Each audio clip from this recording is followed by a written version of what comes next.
আসসালামু আলাইকুম।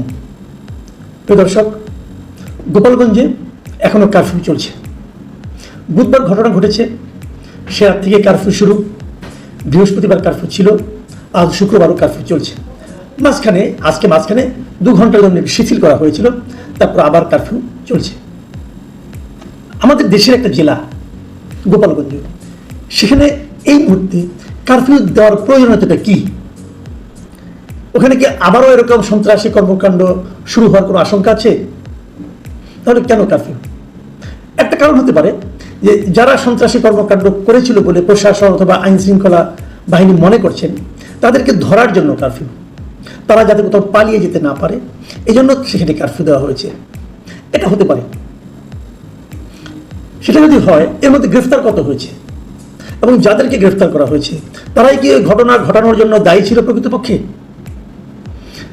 বিভিন্ন জন কিন্তু এরই মধ্যে বলাবলি করছেন, গোপালগঞ্জের লোকে বিভিন্ন পত্রপত্রিকা যেগুলো আমি পড়েছি, যে আওয়ামী লীগ অথবা ছাত্রলীগের সঙ্গে যারা সরাসরি জড়িত ছিলেন, যারা বড় বড় নেতা ছিলেন, তারা কেউ এলাকায় নেই।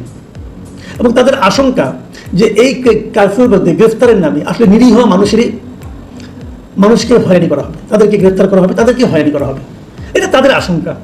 এই আশঙ্কা বাস্তবে না হোক, এটি আমরা চাই। কিন্তু আমরা কি চাই বা না চাই, তার উপর ভিত্তি করে কি ঘটনা ঘটে না। আমরা কি চেয়েছিলাম যে গোপালগঞ্জে এই ধরনের একটা ঘটনা ঘটুক? কেন ঘটলো এটা নিয়ে আমি গত 2 দিন ধরে অনেকবার বলাবলি করেছি। একটা কথা ভাবুন, ওখানে একটা পদযাত্রা হয়েছে। তারা যদিও এটাকে নাম চেঞ্জ করে সারা দেশের সব জেলার জন্য তারা করেছে পদযাত্রা, আর গোপালগঞ্জের জন্য করেছে মার্চ টু গোপালগঞ্জ। গোপালগঞ্জের অভিমুখে তারা যাবে, বিশাল কিছু করবে। এবং সেটা নিয়ে বিভিন্ন সোশ্যাল মিডিয়ায় অনেকে এমন প্রচারণা করেছেন যে ওখানে যে বঙ্গবন্ধুর যে সমাধি আছে, কবরস্থান, সেটাকে ভেঙে ফেলা হবে, গুড়িয়ে ফেলা হবে। সাধারণত আপনি তো বলবেন এটা লজিক্যাল তো না। তো লজিক্যাল কি 32 নম্বর ভাঙাটা ছিল? ওটা তো লজিক্যাল ছিল না। তো ভেঙে তো দিয়েছে, সরকার দেখেছে, কেউ কিছু বলেনি, বাধা দেওয়ার চেষ্টা করেনি সরকার। দেশে ওই সময় একটা সরকার ছিল, তারা কোনো বাধা দেয়নি। এবং সেই ভাঙাটা কিন্তু একদম রীতিমতো বুলডোজার এনে ভাঙা হয়েছে। বুলডোজার কোথেকে আসলো? বুলডোজার কি প্রত্যেকটা মানুষের প্যান্টের পকেটে একটা করে থাকে? তা তো থাকে না। আনা হয়েছে। কোথেকে আনা হয়েছে? কে সাপ্লাই দিয়েছে? এগুলো কেউ খোঁজ করা হয়েছে? তার হচ্ছে বড় কথা। 32 নম্বর যে ভাঙা হয়েছে, এ নিয়ে থানায় কোনো মামলা হয়েছে? সেই মামলা তদন্তের রেজাল্ট কি কেউ জানেন আপনারা? তো যদি টঙ্গিপাড়া তো একই ঘটনা ঘটতো, একটা সমাধি, একটা কবর, সেটাকে যদি ভেঙে দেওয়া হতো, কবরকে কেন্দ্র করে যে স্থাপনা, সব যদি ভেঙে গুড়িয়ে দেওয়া হতো, কেউ ফিরাতো? কিছু হতো? এখন সেইটা যদি ওখানকার মানুষের ইমোশনে, চিন্তায় যদি একটা প্রভাব বিস্তার করে, তার প্রতিফলন আমরা দেখতে পাই, সেটাকে আপনি কি বলবেন? আমি গত 2 দিন ধরে একটা কথা বলে আসছি যে ঘটনা ঘটেছে অনেকগুলো। সবচেয়ে বেদনাদায়ক ঘটনা কোনটা? 4 জনের মৃত্যু, এবং সেটা আইন শৃঙ্খলা রক্ষাকারী বাহিনীর গুলিতে মৃত্যু। তাদেরকে মরতে হলো কেন? আজকে শুনলাম আরো একজন বেড়েছে, 5 জনের মৃত্যু। কাদেরকে মারলেন আপনারা? আরে এদেশের নাগরিক তো। এই যে মৃত্যুগুলো হলো, এই মৃত্যুগুলো কি অপমানের মৃত্যু হলো? এই মৃত্যুগুলো কি সম্মানজনক মৃত্যু হলো? সম্মানজনক যে হয়নি, অথবা এই রাষ্ট্র যে এই মৃত্যুগুলো নিয়ে মিনিমাম শোকাহত নয়, মিনিমাম ফিলিংস তাদের মধ্যে কাজ করছে, তার বড় প্রমাণ হলো এই কোনো একটা মৃত্যু ময়নাতদন্ত হয়নি, পুলিশ সুরথাল রিপোর্ট তৈরি করেনি, দাফন হয়ে গেছে, দ্রুতবেগে দাফন দিতে বাধ্য করা হয়েছে। কেন? তারা কি করেছিল? তাদের ফ্যামিলির সঙ্গে দেখলাম, তাদের ফ্যামিলি বক্তব্য নিয়ে আজকে বিভিন্ন পত্রপত্রিকায় লেখা দেখলাম। এই যে 4 জন মারা গিয়েছে, এই 4 জনের পরিবারই বলেছে যে তারা আগে কোনো রাজনীতি করতেন না। এই সোহেল মোল্লা, দীপ্ত সাহা, ইমন তালুকদার, রমজান কাজী, এদের সকলের পরিবারের দাবি যে তাদের পরিবারের এই সদস্য কোনো রাজনীতি করতেন না। কেউ রিক্সা চালাতেন, কেউ দোকানদারি করতেন, মানে আপনার ইলেকট্রনিক্সের দোকান ছিল, দোকানদারি করতেন, এরকম সাধারণ মানুষ ছিল তারা। তো তাদের মৃত্যুর জন্য কারোর মধ্যে কোনো দুঃখবোধ নাই।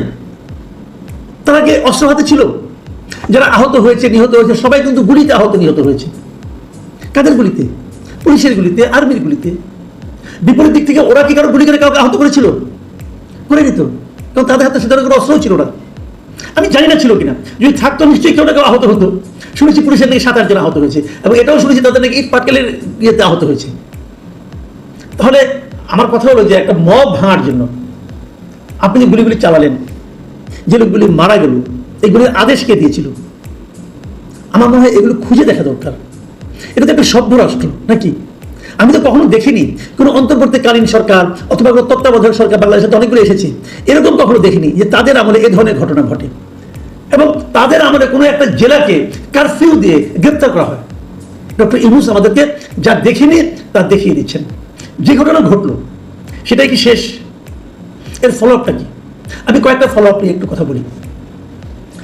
নাহিদ ইসলাম উনি বলেছেন, উনি ঘোষণা দিয়েছেন যে উনি আবার গোপালগঞ্জ যাবেন, এবং কেবল তাই না, বলেছেন গোপালগঞ্জের প্রতিটি ঘরে জুলাই গণঅভ্যুত্থানের পতাকা উড়বে এবং তিনি আবার গোপালগঞ্জ যাবেন। পতাকাটা কেউ উড়াবে ভাই? আপনি উড়াবেন? এই গোপালগঞ্জে যারা অধিবাসী তারা উড়াবে। আপনারা যে সভাটা ডেকেছিলেন, এই সভা শেষ হওয়ার পরে তো আপনাদের উপর হামলা হয়েছে। শেষ হওয়ার আগে আপনাদের জনসভা, আপনাদের সমাবেশে কত লোক হয়েছিল? বুকে হাত দিয়ে বলুন তো আপনারা, আমরা তো লাইভ দেখেছি। বুকে হাত দিয়ে বলুন কজন লোক ছিল? আর সেই লোকগুলি যে কি ঘরে ঘরে আপনার পতাকা উড়াবে? শুনুন, জুলাই গণঅভ্যুত্থানের পতাকা উড়বে, কোনো সমস্যা নেই, কারণ জুলাই গণঅভ্যুত্থান একটা বড় কাজ ছিল। কিন্তু আপনারা যে জুলাই গণঅভ্যুত্থানের প্রতিনিধিত্ব করছেন, আপনাদের কর্মকাণ্ডের মাধ্যমে যে আচরণ করছেন, সেটা জুলাই গণঅভ্যুত্থানের চেতনা নয়, সেটা নয়। আপনারা যেভাবে ঘরে ঘরে হিংসা ছড়িয়ে দিচ্ছেন, মানুষের মধ্যে বিভক্তি তৈরি করছেন, সেটা জুলাই গণঅভ্যুত্থানের চেতনা নয়। কাজে এই বড় বড় কথা বলতে কোনো লাভ নেই রে ভাই। মাঝখান থেকে কি হবে? এই জাতির, এই রাষ্ট্রের আরো কয়েক কোটি টাকা খরচ হবে। কত টাকা খরচ হয়েছিল এই আপনার নাহিদ ইসলামদের এই যে মার্চ টু গোপালগঞ্জের এই অনুষ্ঠান, এই ব্যর্থ প্রজেক্টের জন্য কত টাকা খরচ হয়েছে? কেউ হিসাব দেবে? আমি একটা হিসাব করার চেষ্টা করেছি, বিভিন্ন জনের সঙ্গে কথা বলে। দেখুন, বাংলাদেশে যখন নাকি রাষ্ট্রপতি কোনো ঢাকার বাইরে কোথাও যান, অথবা প্রধানমন্ত্রী কখনো ঢাকার বাইরে কোথাও যান, কত টাকা খরচ হয়? রাষ্ট্রপতি গেলে প্রতি ঘন্টায় 72 লক্ষ টাকা খরচ হয়, এবং প্রধানমন্ত্রী গেলে প্রতি ঘন্টায় 81 লক্ষ টাকা খরচ হয়।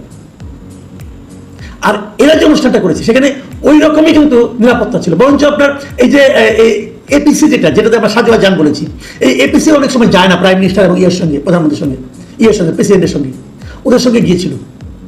কত খরচ হয়েছে? এটা প্রায় 8 কোটি টাকার মতো খরচ হয়েছে সরকারের। তো এখন আরো কি নতুন নতুন আমাকে একজন চ্যালেঞ্জ করে বললেন যে আপনি কখনো দেখেছেন যে কোনো রাজনৈতিক নেতৃবৃন্দ এপিসিতে উঠার সুযোগ পায় অথবা তাকে উঠানো হয়? আমাদের এখানে হাসনাত সার্ভিসদের উঠানো হয়েছিল, ওটা করে তাদেরকে রেস্কিউ করা হয়েছিল। আচ্ছা, ওর বাইরে যারা ছিল, পুলিশ ছিল, আর্মি ছিল, তারা তো এপিসির বাইরেই ছিল, তাদের জীবনের নিরাপত্তা প্রয়োজন ছিল না, তো ওনাদেরকে তুলতে হলো কেন? একটা অনিবন্ধিত রাজনৈতিক দলের এই ধরনের একটা আবদার, একটা জেদ পূরণের জন্য রাষ্ট্রে এত কোটি টাকা খরচ হলো। ওনারা আবার যাবেন, আবার সেই জেদ করবেন, আবার যাবেন। এবার হয়তো আরো লট বহন নিয়ে যাবেন, আরো বেশি সাজোয়া যান নিয়ে যাবেন, হয়তো সাজোয়া যানের মধ্যে বসে বসেই বক্তৃতা করবেন, কি করবেন জানি না, আরো খরচ হবে। এবার হয়তো পারবেন, প্রতিটা ঘরের সামনে যদি পুলিশ রাখেন, আর্মি রাখেন, হয়তো তারা সেই ফ্ল্যাগ উড়াতে পারবেন। এসে বলবেন যে মুজিব, মানে শেখ মুজিবের জন্মস্থানে প্রত্যেকটা ঘরে যে মুজিববাদের মানে মুর্দাবাদ করে বলে এসেছি এবং তাদের সেই ফ্ল্যাগ উড়িয়ে এসেছি। কিন্তু এতে সবচেয়ে বড় কথা হলো কি, এতে লাভটা কি হবে?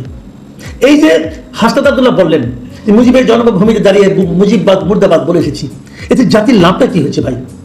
সাল্লাল্লাহু আলাইহি আপনাকে বলি, আপনার কি লাভ হয়েছে?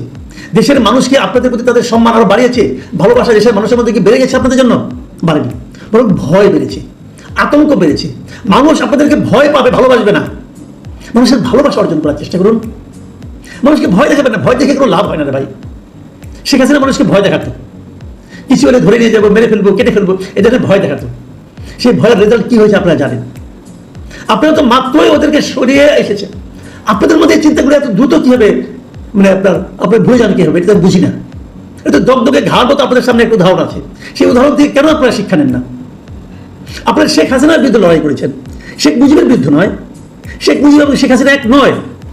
এইগুলো যদি আপনারা চালাতে থাকেন আগামীতে, আমার মনে হয় আমার মানে সাধারণ মানুষ আপনাদের কতটুকু গ্রহণ করবে, এটা নিয়ে কিন্তু আমার মধ্যে দ্বিধা তৈরি হয়েছে।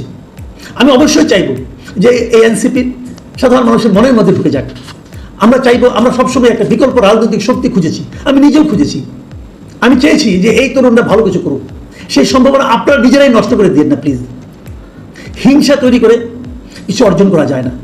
মানুষকে ভালোবাসতে উদ্বুদ্ধ করুন। আপনারা ভাবুন, এই যে আপনারা বললেন যে একদম ঢালাওভাবে গোপালগঞ্জের কথা বলেন, গোপালগঞ্জের লোক, গোপালগঞ্জ আওয়ামী লীগের লোকজন আপনাদের প্রতিহত করেছে। ভাবুন তো, বেশি দিন আগে নয়, এই বছরের ফেব্রুয়ারি মাসে এই গোপালগঞ্জে জামাত ইসলাম যে মিটিং করে এসেছে, তাদেরকে তো কেউ, তাদের জনসভাতে কোনো ভাঙচুর হয়নি।